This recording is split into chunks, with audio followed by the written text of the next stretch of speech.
دوپہر کے 3 بجے ہیں۔ السلام علیکم، یہ ریڈیو پاکستان ہے۔ شہریار احمد سے خبریں سنیے۔ اہم خبروں کا خلاصہ۔ حکومت نے بشام میں چینی انجینئرز پر ہونے والے دہشت گردانہ حملے کی تحقیقات کے لیے مشترکہ تحقیقاتی ٹیم تشکیل دینے کا فیصلہ کیا ہے۔ امریکہ نے پاکستان میں چینی انجینئرز کے قافلے پر حملے کی مذمت کی ہے۔ وزیر منصوبہ بندی نے زر مبادلہ کے ذخائر میں اضافے کے لیے برآمدات پر توجہ مرکوز رکھنے کی ضرورت پر زور دیا ہے۔ وزیر اعلیٰ پنجاب نے صوبے میں منشیات کی سمگلنگ کی روک تھام کے لیے ایک نیا محکمہ قائم کرنے کی منظوری دی ہے۔ غیر قانونی طور پر بھارت کے زیر قبضہ جموں و کشمیر میں انسانی حقوق کے معروف کشمیری کارکن جلیل احمد اندرابی کی 28ویں برسی منائی جا رہی ہے۔ اقوام متحدہ کی سلامتی کونسل کی رمضان کے دوران فوری جنگ بندی کی قرارداد کے باوجود غزہ میں فلسطینی شہریوں پر اسرائیلی حملے جاری ہیں۔ اور اب خبریں تفصیل کے ساتھ۔ وزیر اعظم شہباز شریف کی زیر صدارت آج اسلام آباد میں ایک اعلیٰ سطح کے اجلاس کے دوران شام میں چینی انجینئرز پر کیے جانے والے دہشت گردانہ حملے کی تحقیقات کے لیے مشترکہ تحقیقاتی ٹیم تشکیل دینے کا فیصلہ کیا گیا ہے۔ امریکہ نے پاکستان میں چینی انجینئرز کے قافلے پر ہونے والے حملے کی مذمت کی ہے۔ امریکی محکمہ خارجہ کے ترجمان میتھیو ملر نے واشنگٹن میں اپنی معمول کی پریس بریفنگ کے دوران کہا ہے کہ امریکہ کو اس سانحے میں ہونے والے جانی نقصان اور لوگوں کے زخمی ہونے پر گہرا دکھ ہے۔ انہوں نے حملے سے متاثرہ افراد سے بھی تعزیت کا اظہار کیا۔ امریکی وزارت خارجہ کے ترجمان نے کہا کہ پاکستانی عوام نے دہشت گردوں کے ہاتھوں بہت نقصان اٹھایا ہے۔ منصوبہ بندی اور ترقی کے وزیر احسن اقبال نے غیر ملکی زر مبادلہ کے ذخائر بڑھانے کے لیے برآمدات پر توجہ مرکوز رکھنے کی ضرورت پر زور دیا ہے۔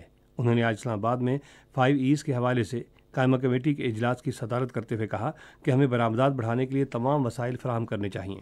انہوں نے آئندہ 8 سال میں برآمدات کا حجم $30 ارب سے بڑھا کر $100 ارب تک کرنے کی ضرورت پر زور دیا۔ وزیر منصوبہ بندی نے کہا کہ حکومت نے بہتر نظم و نسق اور معیشت کو جدید خطوط پر استوار کرنے کے لیے ڈیجیٹلائزیشن کو اپنی اولین ترجیح بنایا ہے۔ معیشت کے تمام شعبوں میں بہتری لانے کے لیے 5 ایز کی اہمیت کو اجاگر کرتے ہوئے احسن اقبال نے کہا کہ اصلاح عمل پر عمل درآمد کے لیے تمام وزارتوں کو مشترکہ کوششیں کرنا ہوں گی۔ پنجاب کی وزیر اعلیٰ مریم نواز شریف نے انسداد منشیات کے لیے نئے محکمے کے قیام اور منشیات کی روک تھام کے لیے 3 پولیس اسٹیشنز کی تعمیر کی منظوری دی ہے۔ یہ منظوری آج لاہور میں ایک اجلاس کے دوران دی گئی۔ انہوں نے ٹیکس سے متعلق مشاورت کے لیے ایک شعبہ قائم کرنے کی ہدایت کی اور تمام افراد کو ٹیکس نیٹ میں لانے پر زور دیا۔ انہوں نے گاڑیوں کی رجسٹریشن پلیٹ سے متعلق بقایا جات نمٹانے کی ہدایت کی۔ اجلاس کو بتایا گیا کہ اسمگلنگ اور منشیات کی روک تھام کے لیے 13 ایکسائز چیک پوسٹیں قائم کی جائیں گی۔ وزیر اعلیٰ پنجاب مریم نواز نے بھینس کا دودھ اور گوشت چین کو برآمد کرنے کے لیے ایک جامع پالیسی مرتب کرنے کی ہدایت کی ہے۔ آج لاہور میں محکمہ لائف سٹاک کے اجلاس کی صدارت کرتے ہوئے انہوں نے کہا کہ صرف ویکسین شدہ اور ٹیگ لگے ہوئے جانور ہی مویشی منڈی اور مذبح خانے لے جانے کی اجازت ہوگی۔ وزیر اعلیٰ نے پنجاب میں بیماریوں پر قابو پانے کے حوالے سے ایک شعبے کے قیام اور ڈیری مصنوعات کی برآمدات میں اضافے کے لیے ایک نیا طریقہ کار وضع کرنے کی ضرورت پر زور دیا۔ سینٹ انتخابات کے امیدوار آج اپنے کاغذات نامزدگی واپس لے سکتے ہیں۔ ایوان بالا کی 48 خالی نشستوں کے لیے پولنگ آئندہ ماہ کی 2 تاریخ کو ہوگی۔ وفاقی دارالحکومت میں ارکان قومی اسمبلی ایک جنرل نشست اور علماء سمیت ایک ٹیکنوکریٹ کی نشست کے لیے سینیٹرز منتخب کریں گے۔ چاروں صوبائی اسمبلیوں کے ارکان 7 جنرل نشستوں، 2 خواتین کی نشستوں اور ہر صوبے سے علماء سمیت ٹیکنوکریٹ کی ایک نشست کے لیے سینیٹرز کا انتخاب کریں گے۔ پنجاب اور سندھ سے غیر مسلموں کی نشست کے لیے ایک سینیٹر کا انتخاب کیا جائے گا۔ یہ خبریں آپ ریڈیو پاکستان سے سن رہے ہیں۔ سندھ حکومت نے صوبے کے طلباء کو 100 اسکالرشپ دینے کے لیے ایک نجی یونیورسٹی سے معاہدہ کیا ہے۔ اس حوالے سے معاہدہ کراچی میں سندھ کے وزیر تعلیم سردار شاہ کی موجودگی میں کیا گیا۔ صوبائی وزیر تعلیم نے اس موقع پر گفتگو کرتے ہوئے تعلیم کے شعبے میں نجی شعبے کی خدمات پر اطمینان کا اظہار کیا۔ انہوں نے کہا کہ اسکالرشپ کے لیے دور دراز سے تعلق رکھنے والے مستحق طلباء کو اولویت دی جائے گی۔ بلوچستان کے ضلع پشین میں آج فائرنگ کے واقعے میں لیویز فورس کا ایک رسالدار شہید ہو گیا ہے۔ وزیر اعلیٰ بلوچستان میر سرفراز بگٹی نے اپنے ایک بیان میں شہید ہونے والے رسالدار کے لیے مغفرت کی دعا کی۔ انہوں نے سانحے کی شدید مذمت کرتے ہوئے متعلقہ حکام کو اس واقعے میں ملوث عناصر کو گرفتار کرنے کی ہدایت کی۔ سیٹلائٹ کے ذریعے زمین کی نگرانی اور اس کے نظم و نسق کے نظام کے ذریعے سرسبز پاکستان پروگرام کے تحت صحرائے چورستان میں زراعت کو فعال بنانے پر توجہ مرکوز کی جا رہی ہے۔ فارمنگ اور افزائش حیوانات کے شعبے میں جدید زرعی ٹیکنالوجی کے استعمال پر مبنی اس پروگرام کے ذریعے کاشتکاروں کو پانی اور بجلی جیسے ضروری وسائل فراہم کیے جا رہے ہیں۔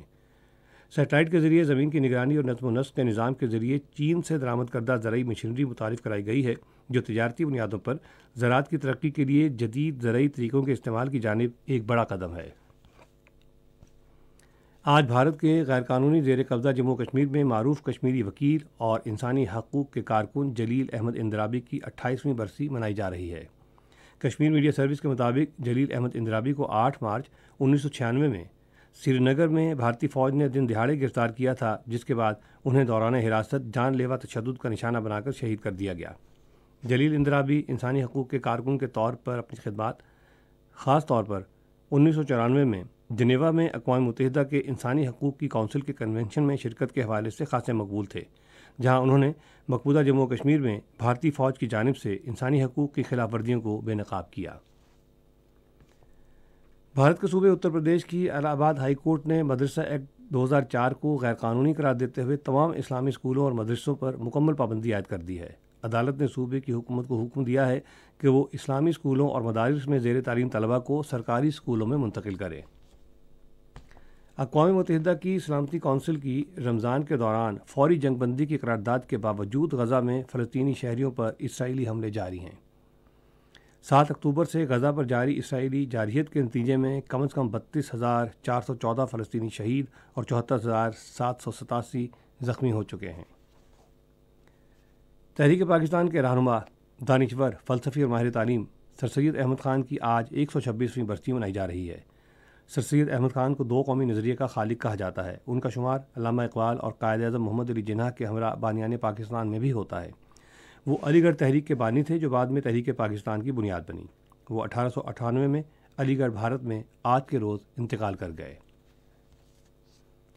ریڈیو پاکستان آج تیسرے پہر 4:05 پر اپنے قومی نشریاتی رابطے پر علی گڑھ تحریک کے بانی سر سید احمد خان کی برسی کے حوالے سے ایک فیچر پروگرام نشر کرے گا۔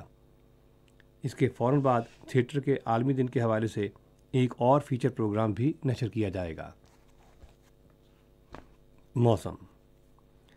محکمہ موسمیات کی پیشگوئی کے مطابق آئندہ 12 گھنٹوں کے دوران خیبر پختونخوا، بالائی پنجاب، اسلام آباد، کشمیر، گلگت بلتستان اور شمالی بلوچستان میں تیز ہوائیں چلنے اور گرج چمک کے ساتھ بارش کا امکان ہے، جبکہ ملک کے جنوبی علاقوں میں گرد آلود ہوائیں متوقع ہیں۔ آج ریکارڈ کیا گیا بعض شہروں کا درجہ حرارت۔ اسلام آباد اور Quetta 23 degree centigrade, Lahore 27، Karachi 32، Peshawar 20، Gilgit 25، Murree 15، Muzaffarabad 28، جبکہ سری نگر 22، جموں 31 اور لیہ میں 8 ڈگری سینٹی گریڈ رہا۔ اہم خبروں کا خلاصہ ایک مرتبہ پھر سن لیجیے۔ حکومت نے بشام میں چینی انجینئرز پر ہونے والے دہشت گرد حملے کی تحقیقات کے لیے مشترکہ تحقیقاتی ٹیم تشکیل دینے کا فیصلہ کیا ہے۔ امریکہ نے پاکستان میں چینی انجینئرز کے قافلے پر حملے کی مذمت کی ہے۔ وزیر منصوبہ بندی نے زر مبادلہ کے ذخائر میں اضافے کے لیے برآمدات پر توجہ مرکوز رکھنے کی ضرورت پر زور دیا ہے۔ پنجاب نے صوبے میں منشیات کی سمگلنگ کی روک تھام کے لیے ایک نیا محکمہ قائم کرنے کی منظوری دی ہے۔